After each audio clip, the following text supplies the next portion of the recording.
Hello everyone, I am Juanita C. Fleming. I'm the author of The Love Explosion. The fifth principle I want to share with you today is that love responds. That's right.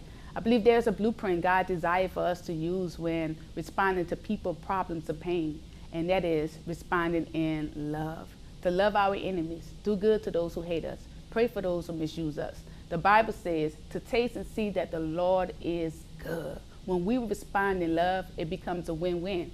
What is the win-win? It helps us from not becoming bitter, and also it's an opportunity for the love of God to be displayed in an unloving situation. If you would like to know how you can respond more into love, please visit my website.